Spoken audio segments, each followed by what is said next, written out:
प्रिय किसान भाइयों, अन्नदाताओं, आज मैं आपको अश्वगंधा की खेती के बारे में बताऊंगा।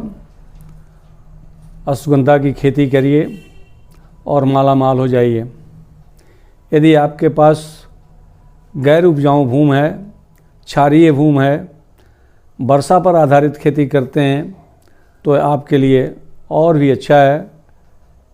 इसकी खेती वर्षा पर आधारित क्षेत्रों में अच्छी होती है। इसकी खेती बलुई दोमट भूमि में और हल्के लाल रंग के भूमि में अच्छी होती है। जिस खेत में अश्वगंधा की खेती करें आप, उसमें अच्छा जल निकास होना चाहिए और उसका पीएच मान 7.5 से लेकर 8.0 होना चाहिए, यानी ज़मीन थोड़ी क्षारीय होनी चाहिए तो खेती अच्छी होती है। अश्वगंधा की खेती समुद्र तल से 500 मीटर से लेकर 1200 मीटर की ऊंचाई तक हो सकती है, की जाती है। अश्वगंधा की खेती के लिए अर्ध उष्णकटिबंधीय जलवायु की आवश्यकता होती है, जिसमें हवा शुष्क हो और नम हो। पौधे के बढ़वार के लिए या बढ़वार के समय शुष्क मौसम होना अच्छा माना जाता है।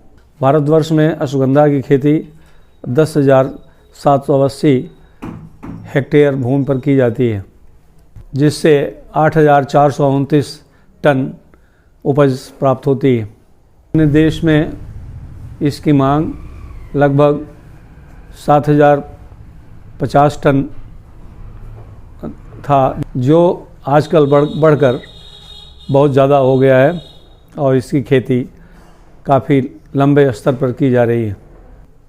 अश्वगंधा की खेती अपने देश में राजस्थान, पंजाब, हरियाणा, उत्तर प्रदेश और मध्य प्रदेश में की जाती है।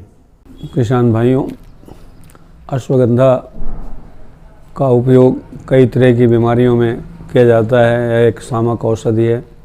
नींद के लिए किया जाता है।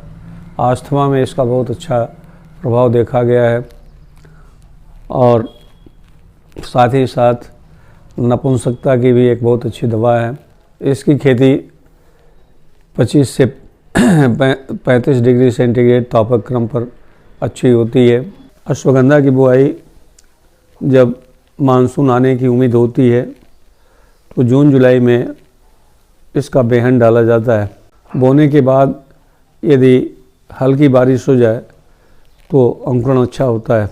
1 हेक्टेयर खेत की रोपाई करने के लिए या बुआई करने के लिए 500 ग्राम से 750 ग्राम बीज की आवश्यकता होती है। जनित बीमारियों के रोकथाम के लिए बीज का शोधन आवश्यक होता है। इसके लिए थीरम या इंडोफिल 45 दवा का 3 ग्राम 1 किलोग्राम बीज के बीज शोधन के लिए पर्याप्त होता है। इसे शोधन कर देने के बाद आपके फसल में बीज जनित बीमारी कोई नहीं लगेगी। बुआई के 20-25 दिन के बाद पौधशाले में पौध रोपाई के लिए तैयार हो जाता है। इसे आप निकाल कर पौधे से पौधे की दूरी 60 सेंटीमीटर और लाइन से लाइन की दूरी 60 सेंटीमीटर रखें, जिससे अंतरकर्षण क्रियाएँ आप कर सकते हैं। घास वगैरह आप निकाल सकते हैं। दूसरी चीज़, अश्वगंधा की जड़ ही काम में आती है तो जड़ों के फैलने के लिए काफ़ी जगह मिलती है, जिससे कि उपज बढ़ जाती है। तो आप पौधों के बीच की दूरी और लाइन के बीच की दूरी जैसा बताया गया है वैसा रखें तो अच्छा होगा। 1 वर्ग मीटर ज़मीन पर कम से कम 30 पौधे और अधिकतम 60 पौधे होने चाहिए।